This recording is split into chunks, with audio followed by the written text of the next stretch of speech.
we must remove these race laws. They've come to a point where they've reached their plateau. They are destructive. We should have an Afrikaans child saying, you know what, one day I want to be president of South Africa. And they shouldn't be judged on the basis of their being Afrikaans. They should be judged on how they live the values of the Republic of South Africa. My guest is Solly Moeng, a leading voice in brand reputation management and a fearless political commentator. He was head of marketing and communications for the South African Tourism Board between 2012 and 2016. Solly, you were born in Soweto, if I've got it right. You have a home base now in Switzerland and are right now at this moment in Cape Town for some speaking engagement. So just a minute, can I correct a bit? I was head of corporate comms and PR for Woolworths in the dates that you mentioned, from 2012 to 2014. I worked for South African tourism much earlier, 1994 to 2001, in both Canada and the USA. We talked about, just before we started this discussion, before we started recording, we talked about your name. I noted your full name, Nicodemus Solly Moeng.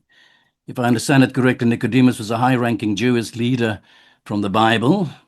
My question is, what does that tell us about your mother, your father, your upbringing?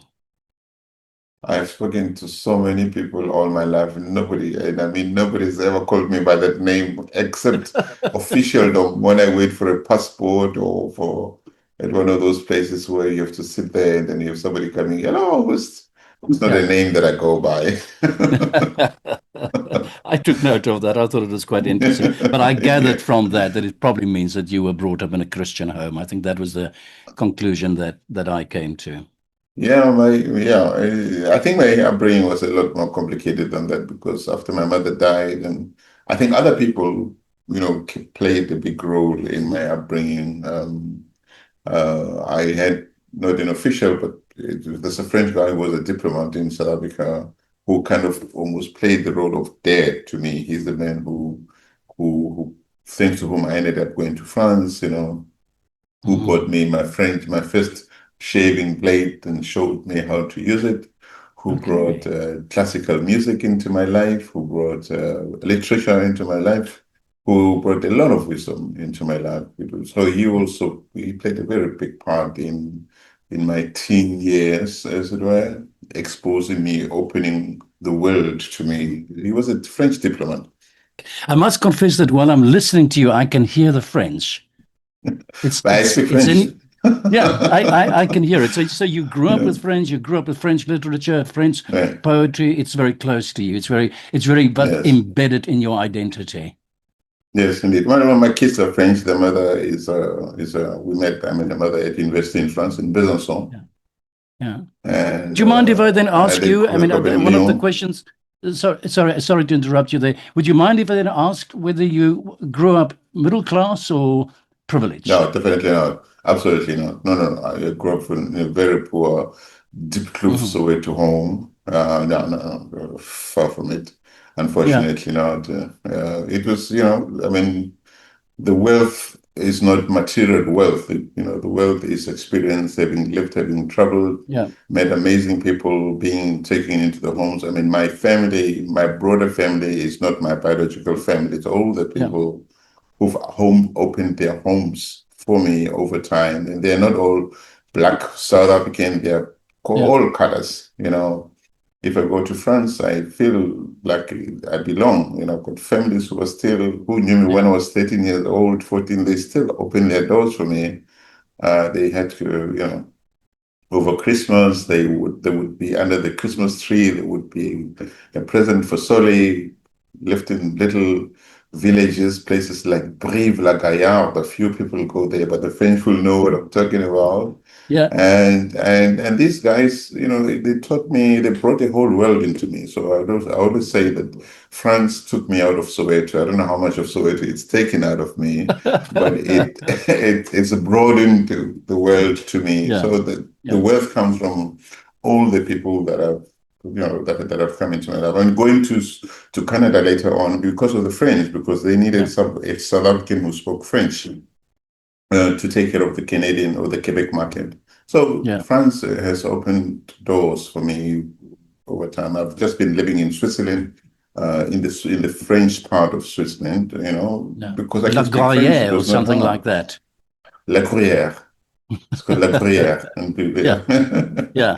I have Yeah. a suspicion. I have a suspicion that I've been, because I recall the castle, and I know it's Yes. about the famous cheese. Yes, there's the village of La Gruyère. It's up in the mountain, on the hill, beautiful, Yeah. and of Yeah. course the cheese and the chocolate factory is also just outside the little town called Bulle, Yeah. Yeah. Charmey, Bulle, La Gruyère. So the canton is Fribourg, and the district is La Gruyère, and Yeah. it's made up of Yeah. several Yeah. villages. Yeah. Just the reference to your upbringing, Solly, and I say this in the most positive of the use of the word, but it is a privilege to have been grown up within the context of such a different cultures, etc., etc. That is indeed a great Absolutely. privilege. Oh, there's no doubt about it. I mean, like, when I look at some of the boys I grew up in Soweto, some of them are not alive anymore. I'm still here, and even those who are alive, when I meet them today, we don't come from the same world. We're not able to always have the same conversations. I think that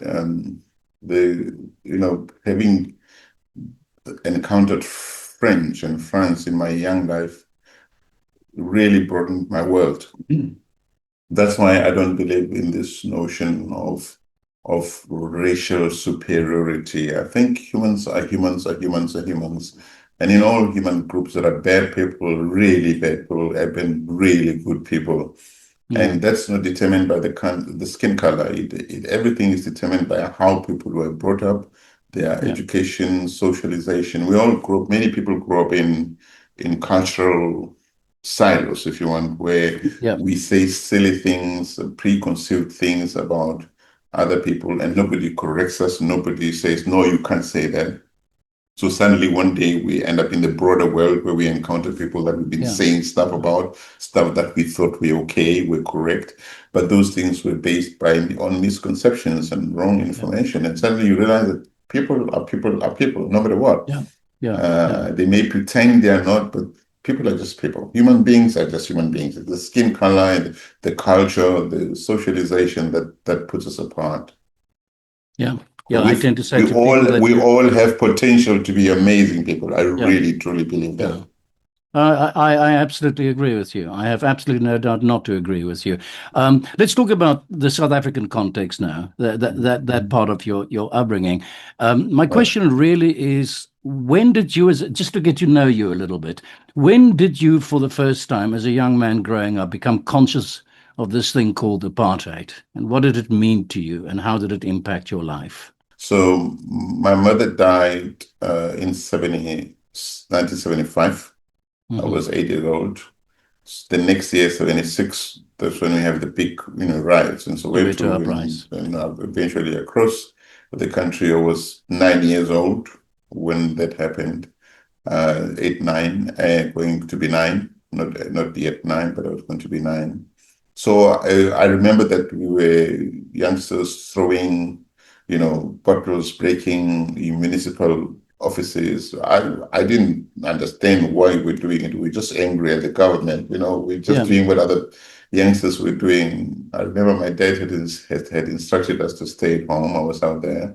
I was actually at some point missed by a bullet. We were busy throwing stones at the local Yeah. municipal offices, and we came across a lineup of soldiers about, I don't know, about 1,000 meters or so, not even 1,500 meters. Ahead of us, lined up on the ground. They were shooting at us. I had that shooting sound of a bullet. Yeah. I think my knees went wobbly. I remember I went home, I went back home. But I mean, around the time there was already widespread unhappiness with government.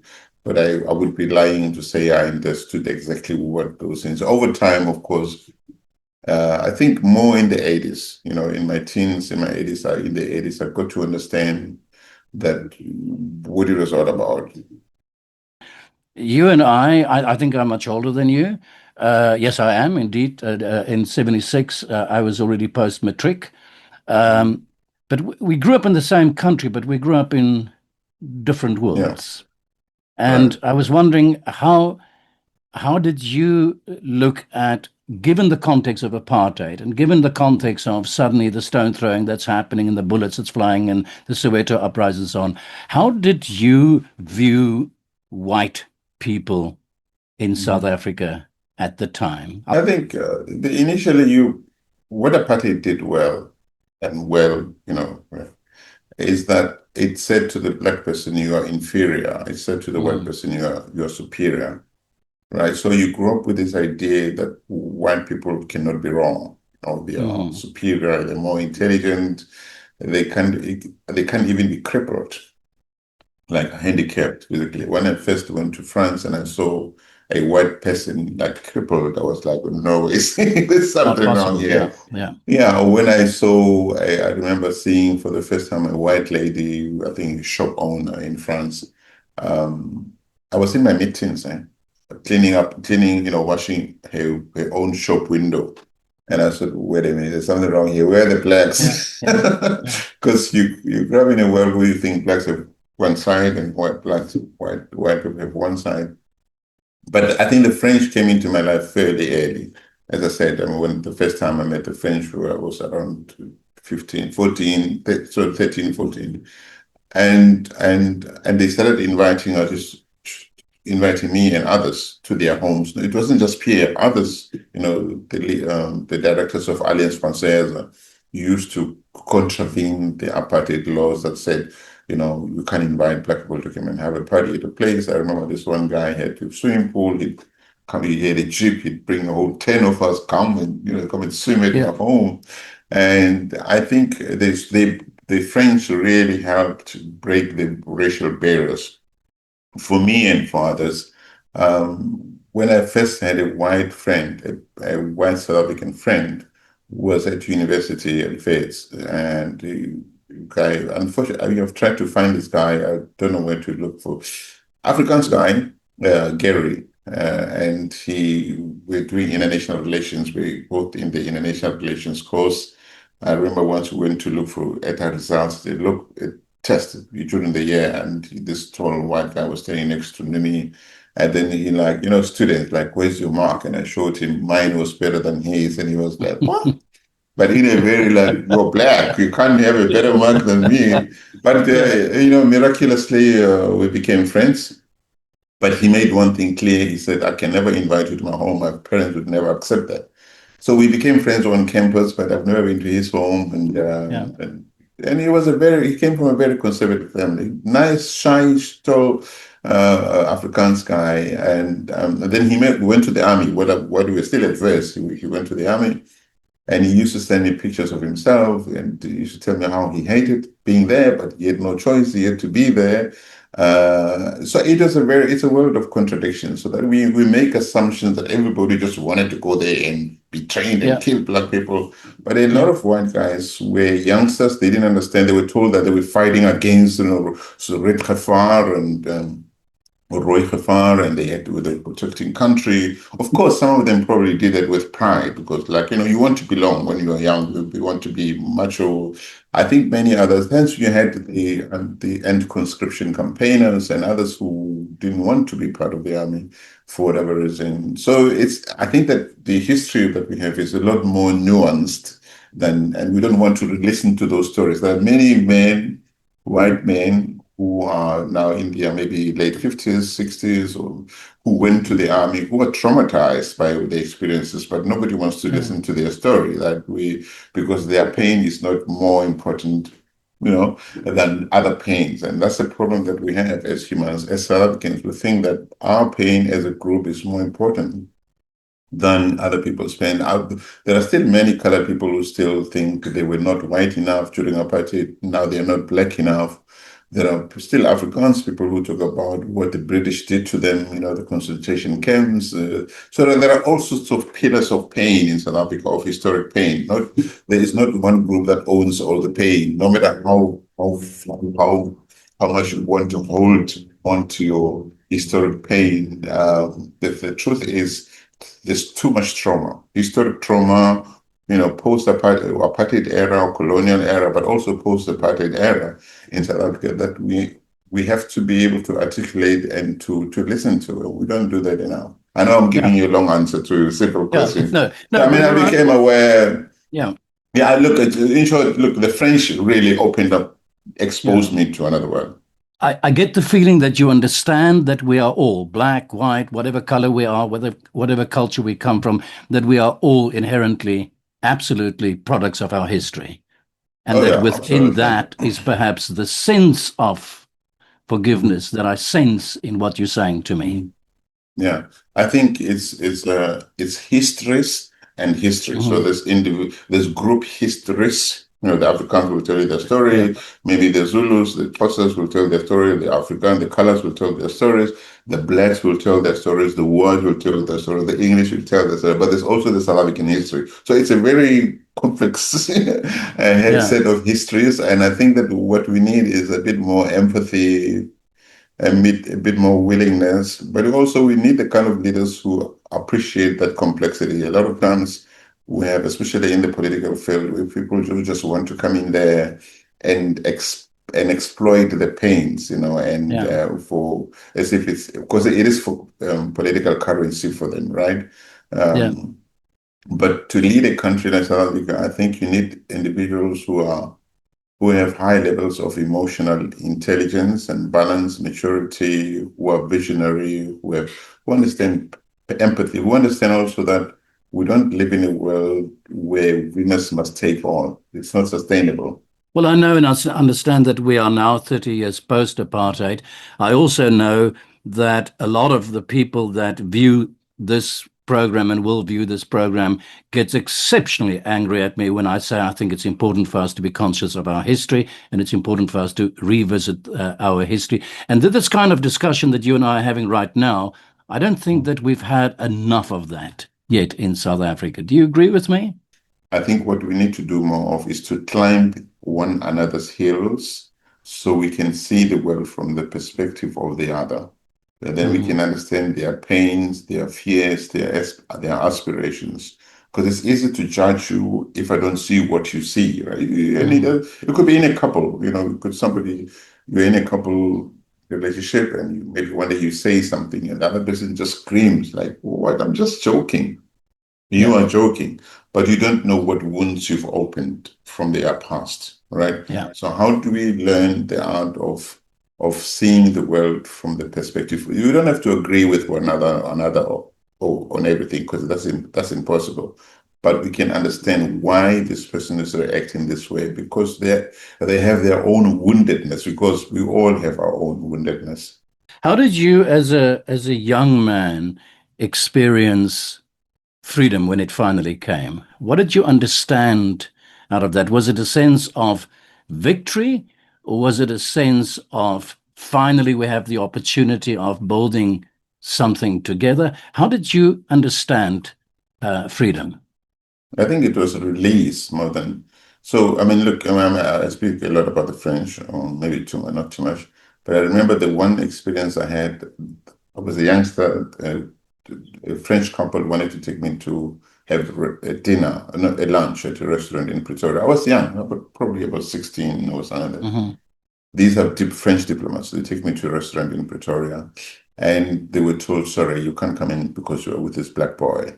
I was like, the fact that to get onto the State Theatre in Pretoria, they needed to get special permission for that was big. At Wits also, there was a lot of prejudice. I mean, I did linguistics, I did French, I was the only student, and the lectures would say some really nasty things about Black people, and I felt obliged to speak up for Black people because I was only present there in the class, and I couldn't just shut up when they were saying what they were saying was not right. So fast forward to the release of Mandela was amazing. I mean, I think for many South Africans, it was like, wow, hopefully that's going to end. I must tell you this, when I saw so when Nelson Mandela came to speak at the FNB Stadium in Johannesburg, and there were soldiers from Umkhonto were still in their uniform marching. Their marching was not perfect. Some of them were going that way, but I felt a sense of less fear, if you want. I thought, wow, these guys, we've heard about these uncontroversial guys are here. We are now going to be safe. Because I've also had SADF, soldiers in my home. In the 80s, the 80s were rough. Many, I've lost lots of friends died. They were killed either by the police, by the soldiers, but they were also killed among, when you could easily be suspected of being an impimpi, a traitor. People didn't take you through a court to ask if you really were. They would just come, destroy you, kill you, battle you, necklace you, destroy your home. So the 80s were really, really bad. So with the release of Mandela, and when on the day he came to the FNB Stadium, I saw these guys. I thought, wow, it's the end. It wasn't a sense of vengefulness or anger. It was a sense of, okay, now we're entering a different era. All this stuff is going to end. I believe that. So there was a lot of hope in the ANC that it was going to end the pain. Well, I don't think people thought of revenge, it's our turn to do things to them. I don't know anybody who thought that way. I definitely didn't think that way. For me, it was like, okay, now we're going to be treated better, like humans. Yeah. Well, the reason, and we'll get to that in the discussion. The reason why I'm asking these questions is because I'm trying to establish for myself at the point of the birth of the Rainbow Nation. Do you believe there was not only sufficient, but that both black and white actually embraced it? That that there was a sense of belief in what we're doing, building this multiracial, multicultural democracy in South Africa, and that there was goodwill on the parts of white people as well as obviously on the parts of black people and all other communities within South Africa. That's what I'm trying to establish. Yeah, but you cannot generalize. There are many white people who left ahead of the 94 elections and they still say the black man was coming to take over. It was going to be everything was going to go down, right? Many people. So let's say the bulk of South Africans agreed that it's time to build together. I think many people voted for the ANC, for instance. They believed in Mandela, in the need for reconciliation. I mean, people still talk about that referendum for white people, that when people decide, do you want to end apartheid or not? I think there were sufficient numbers of South Africans across the board who wanted to build together. A clear majority. Also, a clear majority. There's no doubt about it. Yes. Yeah. Okay. You played a huge role in South Africa's face, at least internationally. That's also how you came onto my radar, and I started becoming aware of what you do. Post the creation of the new South Africa, what was the core, the essence of the brand that you sold then, and how has that brand changed today, 30 years post-apartheid? Yeah, I love this question. I do see South Africa as a brand, as a country brand. All brands have to have vision. If you read the preamble to the South African Constitution, the 1996 Constitution that we still have, it talks to you about the kind of country we want to be, not the country that we used to be, right? We want to build a unitary state, united, where people are not judged by their race. Of course, we want to be mindful of the pain of the past, but we want to build together for the future. And I think, so every brand needs four things. That vision, which is clearly articulated in the preamble to the Constitution. It needs leadership. And I think Mandela was the right person at the right time. Because he was visionary, he was emotionally mature. He was able to say no and yes to anybody if he thought what they were doing was not right. For instance, the famous moment in Invictus, when people wanted to get rid of, that was later obviously depicted in the film. He found himself in front of people who said, we want to get rid of the Springbok emblem. He said no. He was not angry and he was not arrogant. He explained to them like a leader who cares, to say why it was not right. Even at some point, he proposed to go and have coffee with a Betsy rule. People said, "Are you mad? You can't do that." But he explained why he needed to do that. That Ali Bakr took him. Is it Ali Bakr? Somebody took him to court for some reason. Mandela didn't say, "I'm the president. I don't go there." Dilly-dally like all the other people who came up behind him. He went to court. You know, Mandela was able to say to the Chinese who wanted him not to bring the Dalai Lama to South Africa, he said, "No, why? He's my friend. You're my friend. You're my friends. He's my friend. Well, this is not exclusive friendship here. You know, the Americans didn't want him to bring Fidel Castro, Muammar Gaddafi, Yasser Arafat to South Africa for his inauguration.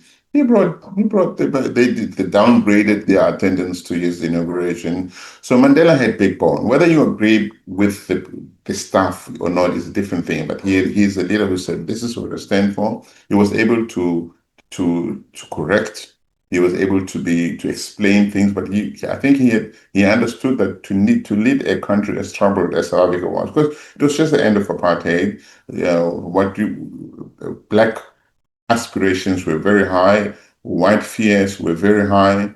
Yeah. He needed to calm the whites, but also to calm the blacks, to say, "Guys, wait a minute, let's work together here. We this ship is going to tilt one way, and then it's going to list and how to say, and sink if we don't take care of things." So leadership is important, but the other thing is values. So the vision, leadership, values. What are the things that are acceptable? What are the things that are not acceptable? It doesn't matter what kind of brand you lead.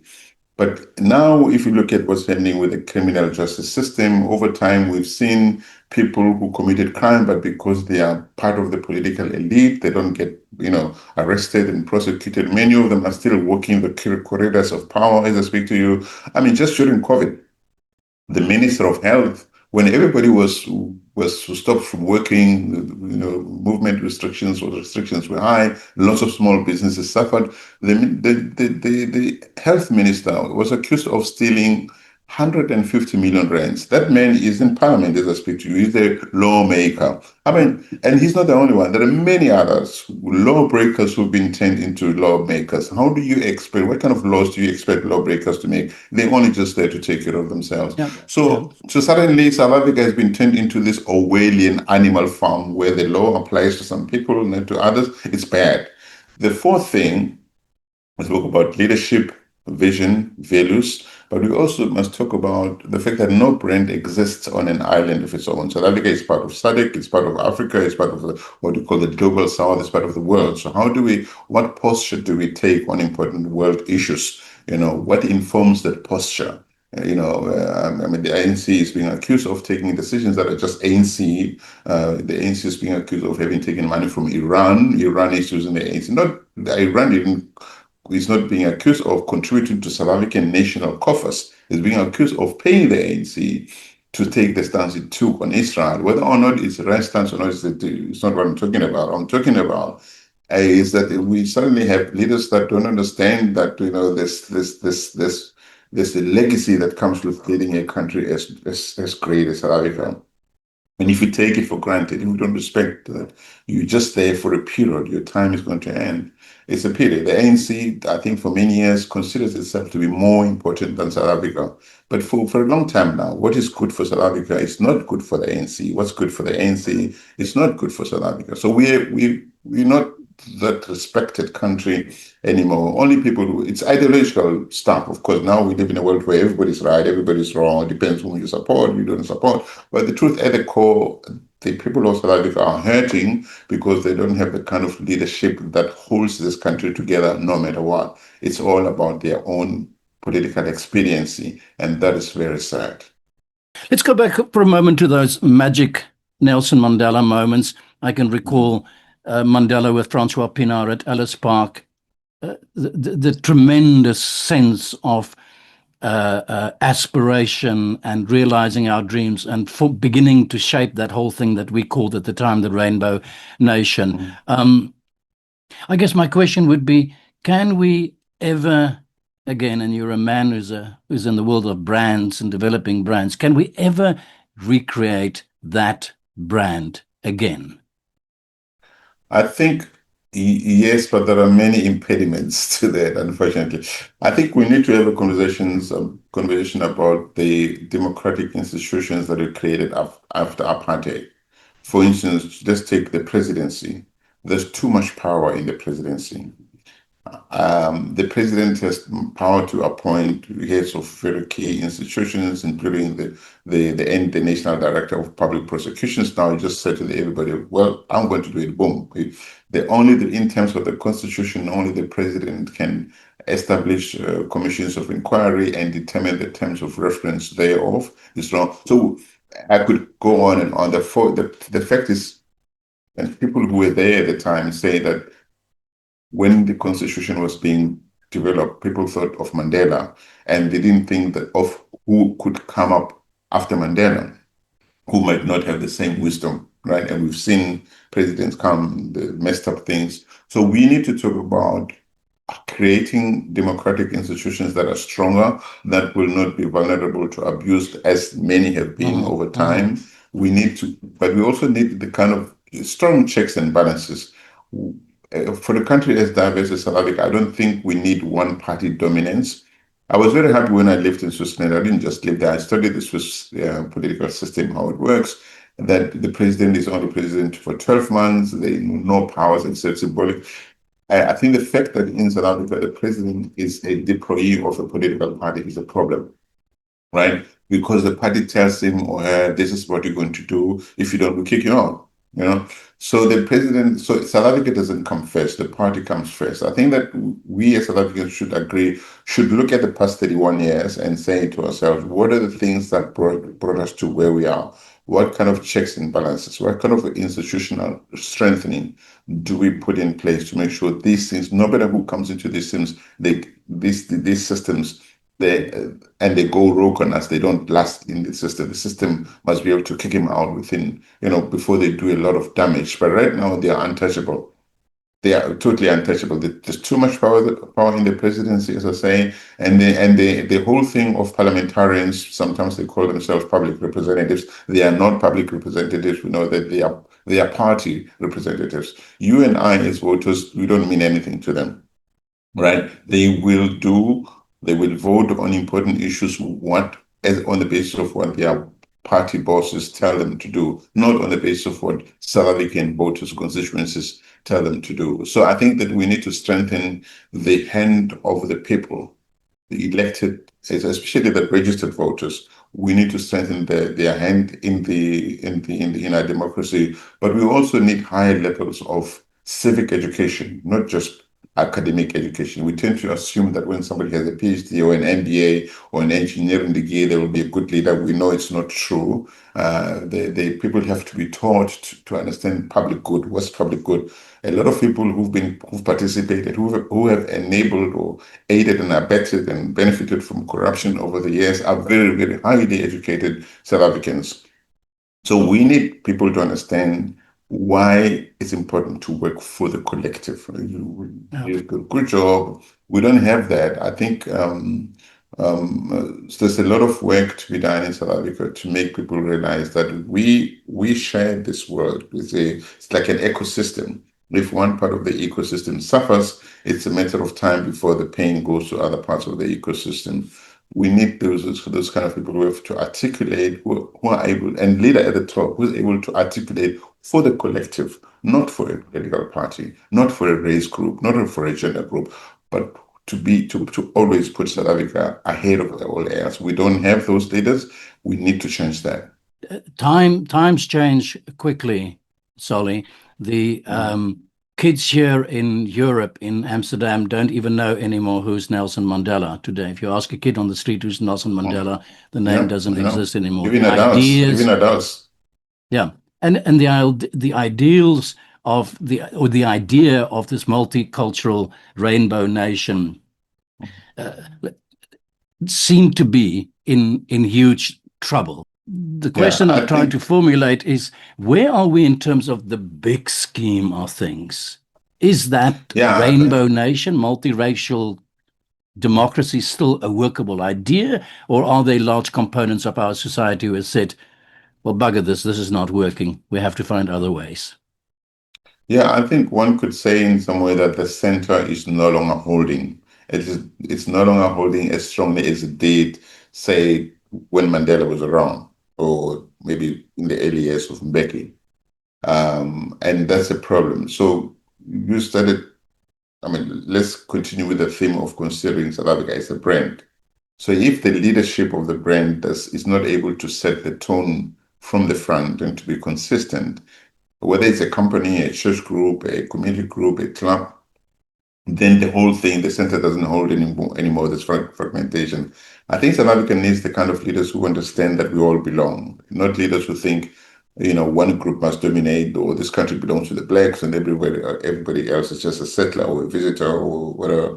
I've had people who still think that black poverty or poverty in black townships needs more urgent attention than in colored townships. We should see the poverty in colored townships. It's painful. And it is so I think we need leaders who are not emotional about stuff. We can't ignore the history, but we also need to always remember that we need to hold this country together for all the people of South Africa.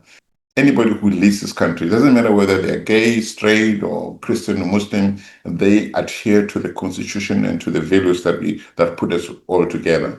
We don't have those kind of leaders. That's why you have people calling for Cape exit. You have people calling for. A level of devolution is not a problem. I do think that some powers need to be taken away from the center to local level. We have to be careful how we do it, but it has to be done. So there are structural changes that need to happen, but at the top, at the key position must be a leader who's able to appreciate the history, the diversity of this country, and who will not fall for the temptation to think that he or she must only work for people who look like them. Then that becomes a problem. My question also, Solly, and I'm going to push on this because I've in the last couple of weeks, last couple of months, I've spoken to a number of people that some people will say to me are on the fringes of the right-wing movement. By and large, I had this discussion not too long ago with the people who have signed the Not in My Name declaration, for example, trying to figure out who's speaking for who in South Africa and how strong is this movement, especially in particular amongst my people who are out there and saying, this is not working, this Rainbow Nation is not for me, we don't have a national identity, we want to have a space of our own, we want to have some sort of autonomy or whatever the case may be, self-rule in some kind of a form or another. I'm trying to figure out how strong are those voices in South Africa within my people, and I'm not able to establish that, and how is it viewed within the broader context of the development and growth of the multiracial democracy as we have? With Afrikaans friends, and there are some prominent Afrikaans people who have spoken out against that, against those groups that, the Solidarity and all that.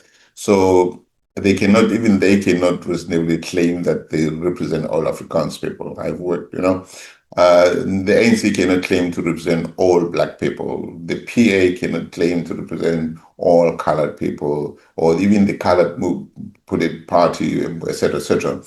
I think that most South Africans across the board are still in the center. They still hope to make a country, to live in a country that works for them. Those people in the fringes, I can understand their pain, their frustration.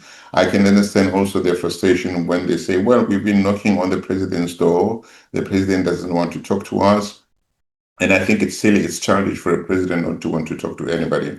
During apartheid, when the national party leaders didn't want to talk to black leaders, the black leaders went outside. They went to the United Nations, they went to the UK, they got lots of money from Scandinavian countries. So why should we stop others from going out? I mean, it's absolutely silly to say, oh, you're being treasonous now. Just listen to them, have a conversation with them, agree to disagree. But you can't say, I'm not talking. It's like you're in a relationship, in a marriage, and say one of the partners keeps wanting to have a conversation about something they're not happy with. The other one says, no, you can't talk to me. They don't want to talk to them. And then they complain when the other one goes next door or to another neighbor to have that conversation. So we need to have a country, and leaders who are not, they must come down a little bit. Anybody who leads this country must be of moderate emotional, of high emotional maturity.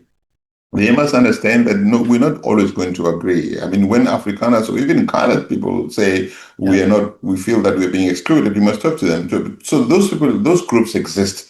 I don't see a future to your question that says, well, you know what, let's give up on trying to build one country and let's balkanize South Africa. Let there be an Afrikaans Yeah. community there. And then the Zulus, because there are people in the Zulu community as well who are saying, well, KwaZulu-Natal should go the route of like Swaziland, you know, or Lesotho. We should have a Zulu nation split from South Africa. There are people here in Cape Town, in the Cape, who are saying we're calling for Cape exit. But in my view, they're small minorities. But I understand why people have come to that point where they say, you know what, bugger all, it's not working. Let's do our own thing. I don't believe that's the way to go. I think it's important that we listen to those people. I think we can still build a country for all South Africans. I do not believe in balkanization. It'll lead to war. In my view, there'll be a lot of bloodshed. Where do you draw the borders for any community? What land? It's never gonna be. It's Biafra multiplied by 25. So I Yeah. don't believe in Cape exit. I don't believe in creating balkanization, racial or ethnic balkanization. I believe that we need to change the structures. We need to understand that it should not be about winners take all. We all belong. Not everybody is going to get everything that they want. That's how it works in a marriage, in Yeah. any partnership. It's about how do we make it work for everybody. Look, Switzerland is a great model. You know, they have with a canton of four essential groupings, but they agree, they put structures in place that ensure that everybody, including the minorities, have a voice at the table. So no one party can dominate the entire system. It's a great, so we need to think out of the box about how do we create a South Africa where everybody has a home. Not, okay, we failed over the past 30 years, let's break up the whole thing. I don't think that's the way to go. What makes us a nation? What are the characteristics that you would say this defines the nation of South Africa? We are a country a that is a result and outcome of many centuries of human migration. People came from the east, from the west, from Australasia, from other parts of the world to create this great country. And many countries, France, America, Australia, UK, all these are made up of people who come from across the world. And that's the wealth. Yeah. But then we haven't appreciated we don't have the leaders who know how to appreciate the diversity. The diversity of South Africa is the wealth of South Africa. So we still have what it takes to build one country, but that country must also acknowledge the differences. It doesn't mean that being South African stops you from being Afrikaner or Indian or colored or Muslim. We can still be Muslim. We can still be colored. We can still be Zulu or Sotho, but we can also be South African. So we should not be afraid of people being proud Afrikaners who dance their music or Zulus or Afrikaans and enjoy whatever they articulate as their heritage. It should be okay, but we all South Africans. It happens all over the world. It's like that. I think that once you have leaders who think, oh, if we let people do that, it's going to break the whole. It's not true. I don't believe that. I think that the easier way is to allow to create space for people to be who they are, but also to be proud South Africans. So I want to be a proud Africano who contribute to my nation, South Africa, to my country, South Africa, or a proud Zulu, or a proud Xhosa, a proud African. We must not just, we must remove these race laws because, they've come to a point where they've reached their plateau, they are destructive. We should have an Afrikaans child saying, you know what, one day I want to be president of South Africa. And they shouldn't be judged on the basis of their being Afrikaans. They should be judged on how they live the values of the Republic of South Africa. Yeah. Right? Yeah. Or whether somebody is Muslim or Christian. Ibrahim Rasool became a premier of the Western Cape. He's Muslim, practicing Muslim, but he knew how to navigate a space where, in his Muslim culture, maybe you don't drink alcohol, but Western Cape is one of the producers, is the biggest producer of wine, or exporters of wine in South Africa. Cape Town was at some point known as the most gay-friendly city. He's Muslim. So we South Africans must learn to live with contradictions, as long as these contradictions do not bring harm to other people. Allow people to be who they are. What business of mine should it be that somebody has choose to have it to be in a same-sex relationship? It's not me, it's them. as long as they don't break the law, they don't, harm children, or they, I don't know, I'm saying, so people, we need to build a country, and you need leaders who are able to articulate these things, where people can be who they are culturally, socially speaking, but they must also agree that we all have a set of laws that apply to everybody, irrespective of who they are. That make us the Republic of South Africa. That's what we Yeah. need. Yeah. Sorry, absent a figure like a unifying figure like a Nelson Mandela or figures like Desmond Tutu, for example, as well. We don't seem to have those unifying figures in South Africa who, to a large extent, one could argue, held it all together. Absent that, do you believe that there is just amongst the goodwill of the ordinary man in South Africa, black, white, whatever culture, whatever language you speak, etc., do you believe there's enough goodwill to make this state, this idea of the multicultural, multilingual, multiracial democracy work in South Africa? Yeah, I mean, like I see a lot of South Africans from across the board supporting the same thing. People calling for, when COPE was started, for instance, it was launched. I think it was in Johannesburg. The ANC panicked. They saw people, white, Indian, colored, all races coming together to celebrate what could be a new movement. The ANC was threatened, and obviously those people who became leaders of COPE, had too much power going to their head. They messed up the whole thing. I think there are very good South Africans, and they could come from any community who really. I'm lucky to know so many South Africans from across the board who want this country to work, who don't want to be held hostage to the weaponization of colonialism, apartheid, or the past. And it doesn't mean that they don't acknowledge that bad things happened in the past. It doesn't mean that. But what they're saying is, let us not be forever perpetual victims, prisoners of the past. I also believe that we should not allow ourselves to be perpetual victims of all over the world. The thing is, we're not exclusive owners of the territory of pain. All over the world. I went to Armenia a number of years ago. Armenians are still crying over what the Turkish did to them. I mean, all over the world, there are Jewish people who still cry over the Holocaust, and the Afrikaans people who complain about what the Jewish did to them, etc., etc. The American Indians who complain about what the white people did, the Columbuses of this world came from across the oceans and took over their land, etc. etc. The point I'm making is that humans have done some really atrocious things to other people over time, but we have a choice to say enough is enough. Let's stop feeding the beast of vengefulness, because your people did it to my people, I'm going to do it to you, into perpetuity. At some point, we need to say, let's stop this. Let's stop this. Let's find a different way. We can't keep doing things the same way over and over again and expect different outcomes. I think that many South Africans from across the board, I have friends, and many South Africans do, of course, I'm not said exclusive to me, who come from across the racial groups, well, good humans who just want to make this country work, who believe that we can do it. And those are the people who keep my hope up. Of course, from time to time, I meet people who say crazy things. I say, oh God, but I never give up on the potential that we can still do it. We just need the right leaders. The ones we have now are not the right leaders.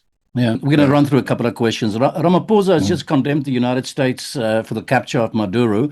It's not going well between South Africa and the USA. Was that a clever thing of the president to do, or should he rather have not said something?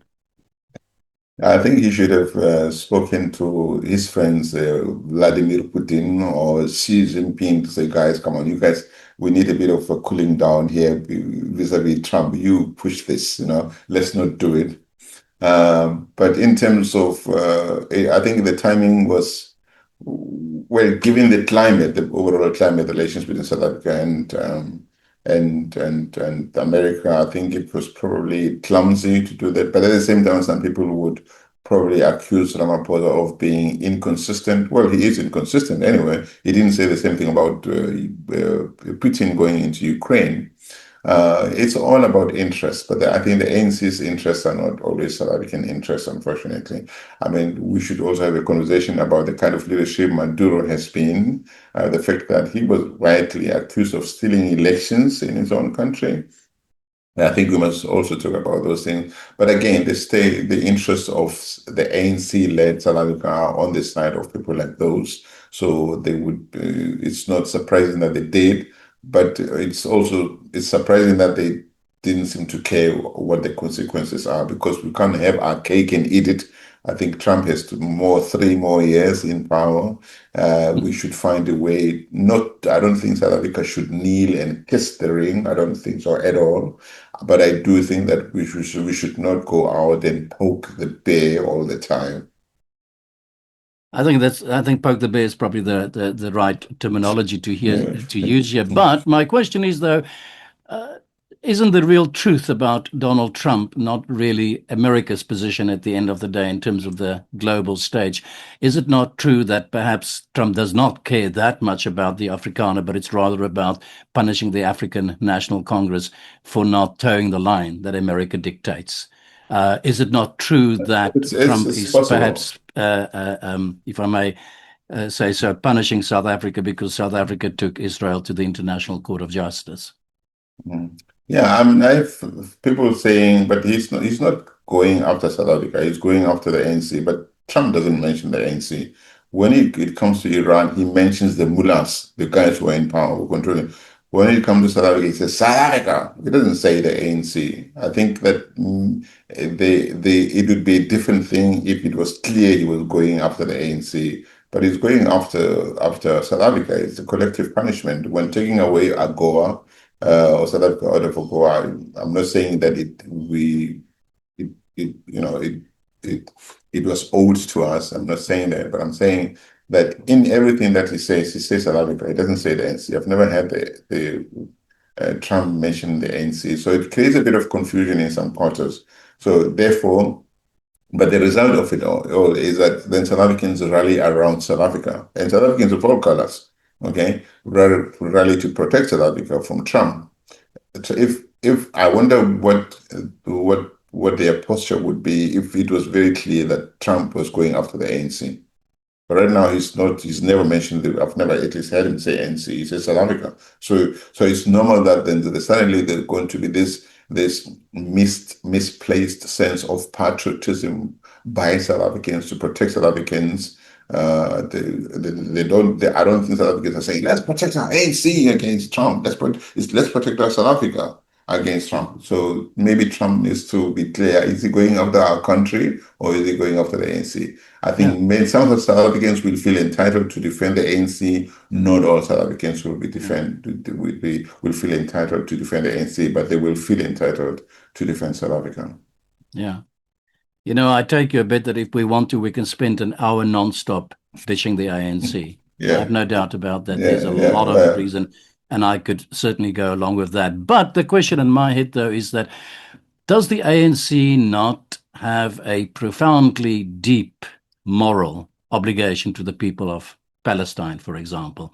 And will it not be a betrayal of the very essence of the African National Congress if Ramaphosa is not opening his mouth about this, if South Africa is not taking Israel to the International Court of Justice? Yeah, absolutely. Absolutely. Look, there's no doubt about it. I mean, like, if you ask me, should South Africa withdraw its case from the ICJ? I'd say no, definitely not. The case is already before the courts, and let the justices make decisions and final judgment on the basis of the facts placed before it. If you can't say withdraw the case, I think it's nonsense. And those who are forcing this country to withdraw the case maybe have something to fear. If they know that the facts are on their side, they shouldn't be pressurizing South Africa to withdraw that case. Of course, the ANC is, and Nelson Mandela even said it. He said that our freedom will not be complete for as long as the people of Palestine are not free. So there is a very strong sense of solidarity in South Africa with the people of Palestine. I mean, we can make all the noise about Sudan and other places, but the truth is there is a very strong sense of solidarity, and I don't see that going away anytime soon. I mean, generally, it's a pity that people then use it to make decisions on domestic voting. So I don't think that we should vote for the ANC because it defended Palestine. The ANC has messed up in South Africa as a governing party, you see. But of course, it's a very, very difficult thing for people to disentangle, you know. Yeah. But I think I hear more and more people saying, why should we be involved in Palestine? Why are Arab states, the Arab neighbors of Israel, Palestine quiet? It's true. Those are legitimate concerns. Why us? There's an African saying, I'll tell you. It says, he who offers his head to be used to break the coconut never gets to drink of its milk. And I think on this Palestinian thing, the ANC, South Africa, has offered its head to be used to break the coconut. No other state was prepared to take Israel to the court. South Africa did, and South Africa is paying for it. And in the meantime, I wouldn't be surprised if all these Arab states, neighbors of Africa, of Israel, including Saudi Arabia, go on to sign what do you call it, the Abraham Accords with Israel, because they're also under pressure by America. America can go in there and either stop giving them aid, some of these, or maybe do to them what they did to Maduro. So they're very, very scared. It's not like they're sitting there free. In some countries, apparently, the populace supports the people of Palestine, but their leaders are holding them down with a big thumb. So it's a complicated issue. I mean, I am disgusted by so many people being killed over there, really disgusted. By that, of course, I'm not saying therefore, Israeli civilians should be attacked. Is also wrong. It's a difficult thing. Hopefully one day they will get their Mandela moment in Palestine, Israel, and find a way to build a future together. Otherwise, they're going to go on forever hiding in under bunkers. Last question in this little section here is talking about Trump again.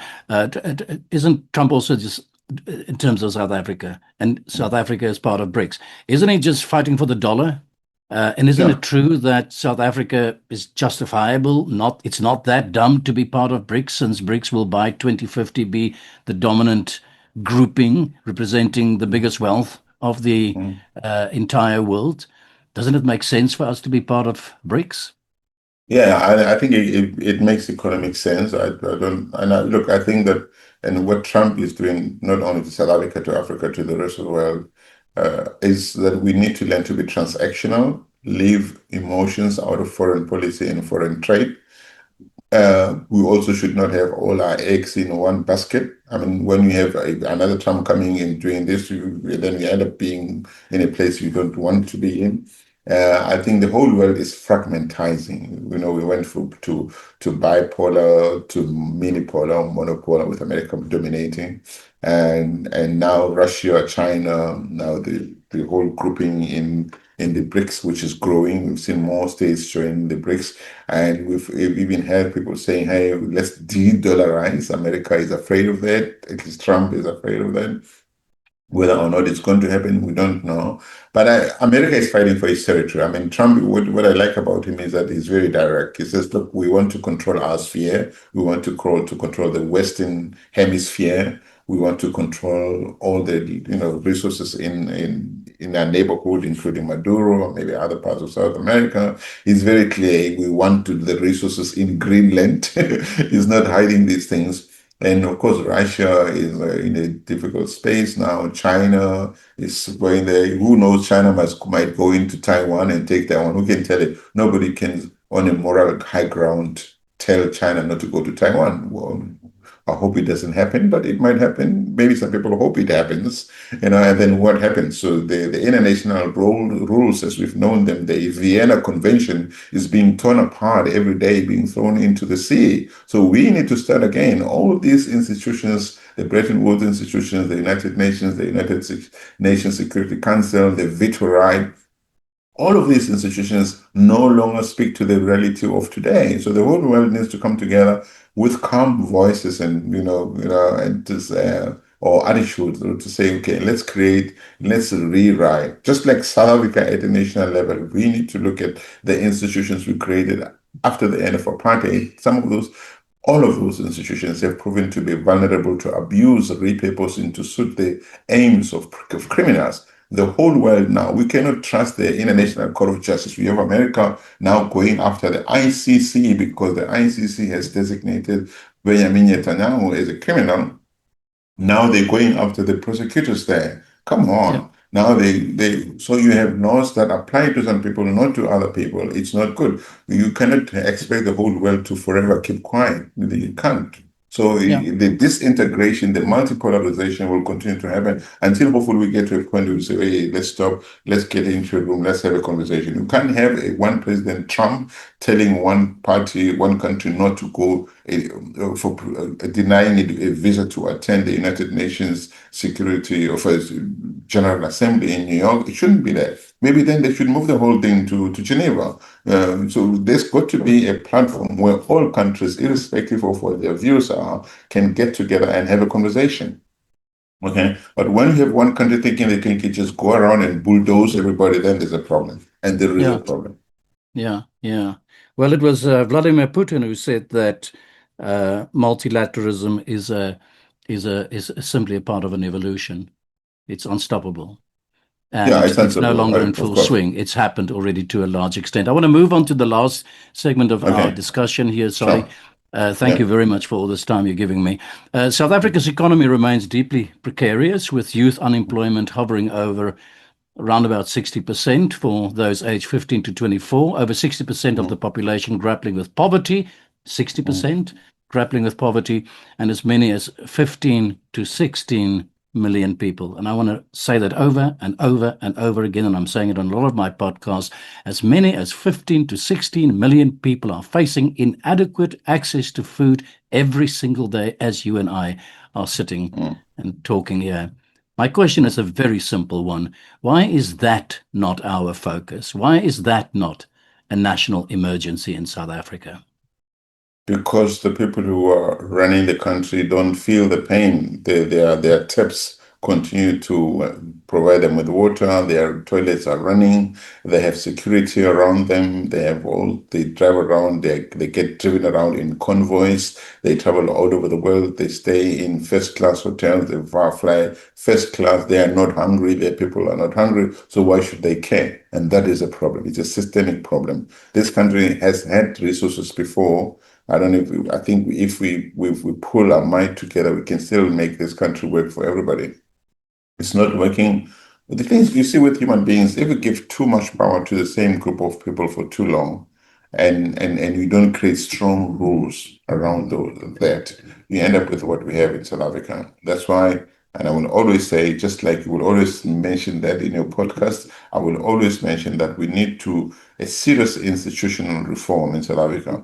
It's not a matter of let's get the right leaders to lead, because you're going to put a different set of people who come with maybe idealistic good ideas, and maybe they come with a goodwill of South Africa into those positions. Suddenly they see the power, they see what they can do. That's what human beings do. So we need to protect this democracy from the unpredictable acts of human beings, of men and women who get given power and abuse that power. It's always and always will be just a matter of time.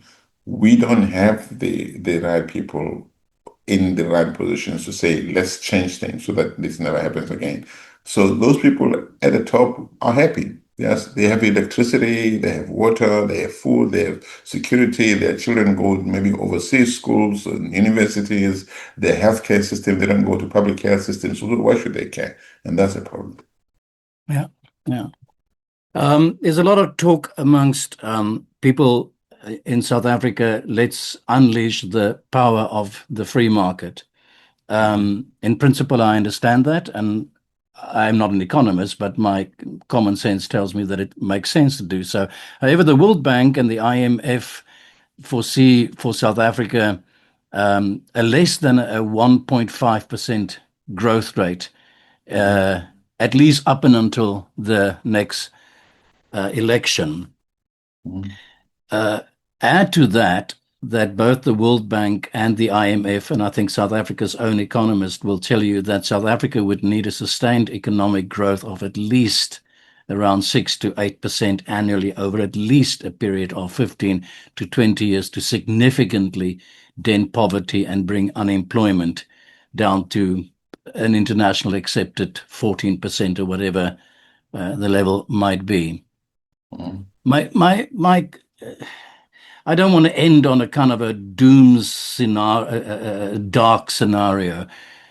But what is the true prospects for South Africa within the current economic system that we're running, and without some major kind of national emergency treatment of the problem to actually get us out of this incredible poverty that we find ourselves in? I think, like I said, while the ANC continues to run things in South Africa to dominate policy making, unfortunately, we either going to see no change or very, very slow change. And we need to gather again in the center. We need to stop fear mongering about private health, private wealth, or the capitalist system. Of course, we always need a balanced system. We need a capitalism with a heart. It does exist. We do need to take care of the most vulnerable. All societies do that. Yeah. But we also need to unleash the private sector. We need to create conditions that enable investors, innovators, entrepreneurs to see long-term policy-wise. They need to be able to say, if I put money here, I don't want to be in a situation where I fear that when I wake up in a year's time, it will be all confiscated because I'm white, for instance, or because somebody wants to give it to a local, whatever. So there's got to be more policy certainty, but we need to free ourselves from the bondages of the Soviet era way of thinking about the economy. And I think we also need to talk about obligations. We talk a lot about rights in South Africa. We talk a lot about what the world owes us. If you listen to trade unions, they just want. They don't think they have to give anything. They want more salaries. They want more people to be employed. But then they speak out against private capital. I mean, the contradiction of it all is amazing, right? So we need to say, as individuals, as groupings, how do we contribute to a better country? How do we, simple things, how do we stop throwing papers? How do we stop people who steal because they're hurting everybody else? How do we stop this thing that when you're wealthy, there must be something wrong with you? I mean, provided, of course, your wealth was earned properly, not through criminal, ways.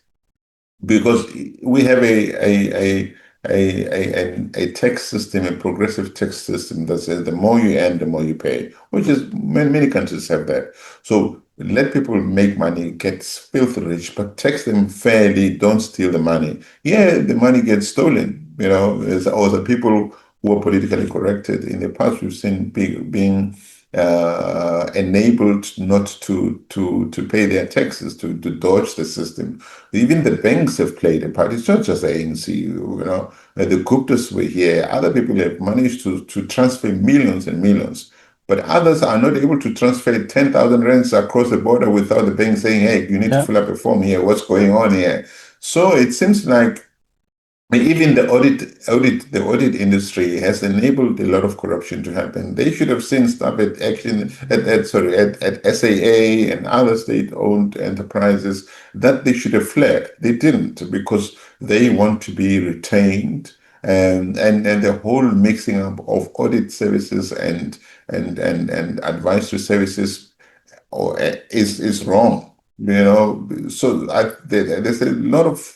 there are many questions that should be asked that we are not asking. So what is enabling all of these things to happen? It's South Africa, it came out of the G20 thing. The report, part of what comes out is that many poor countries are highly indebted. They set debt servicing. Maybe the West must reduce the debt or give more money. But then, a lot of them are run by corrupt criminals. Okay, reducing the debt or giving them more money doesn't mean that the benefits will be reached by the people on the ground. So we should talk about how do we ensure that Okay, if you reduce your debt today so that you are able to put more money into, say, education or health or local services or whatever, that money reaches those places. It doesn't. It doesn't get stolen. So we just want, give us, give us, give us, give us. The world owes us, but we don't see where the money goes. You know, I think these are uncomfortable conversations that people in the developing world don't want to have, especially people who are just obsessed with being politically correct, because it's just so easy to just blame everything on colonialism, on France, on apartheid, but we don't take responsibility. We don't look at the beasts that have been running many of the African states since the years of independence and ask ourselves why. Look at a country like Nigeria, rich with oil. But if you've been to Nigeria, it's terrible. That's why Nigerians are all over the world, because they don't see the world of their country. Many countries are like that. Okay, you can't blame them on the West. You must blame them on the people who have the power to make policies. A lot of these guys are the ones who cut deals with them, with the Chinese or with their other foreigners, at the expense of their own countries. So it's easy to live in a world where you blame somebody else for all your errors. That way you have nothing to correct. You have no responsibility to take because it's never your mistake. It's somebody else's fault. And it's absolute nonsense. I love Black people. I love Africa, but I think Africa will not heal while it continues to think that it must perpetually be a victim.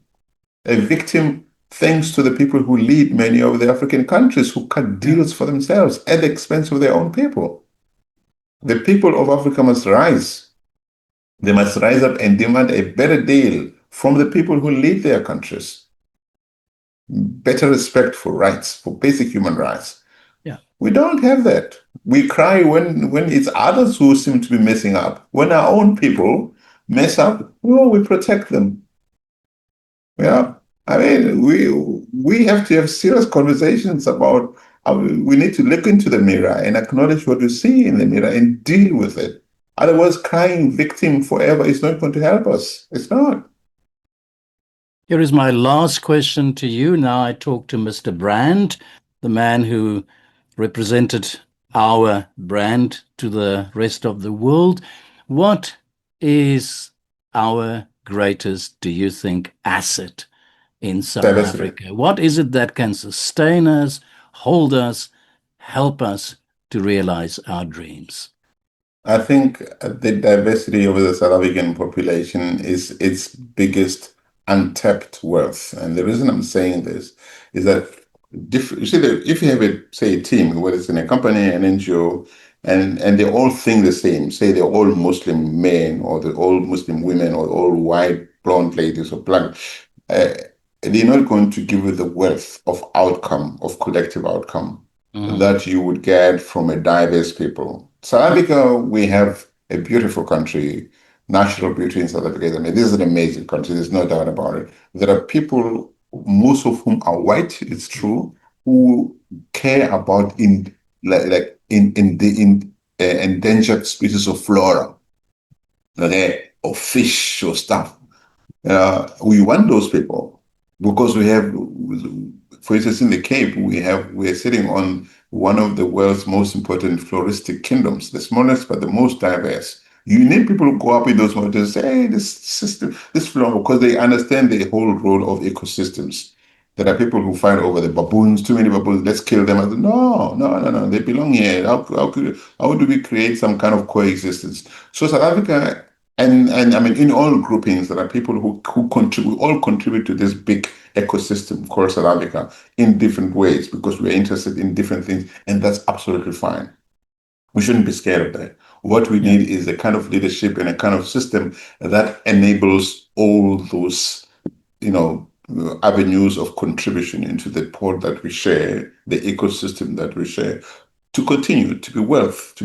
People just want to live in a country that works, where that's balanced, that cares for its people, that creates opportunities for its people, irrespective of what those people are. But when you have the leadership that thinks they must suppress others in favor of others, then we're not going to be that wealth of diversity will continue to be untapped. Solly Moeng, thank you very much for your time. Thank you very much for taking part in this podcast. Thank you, and I appreciate it.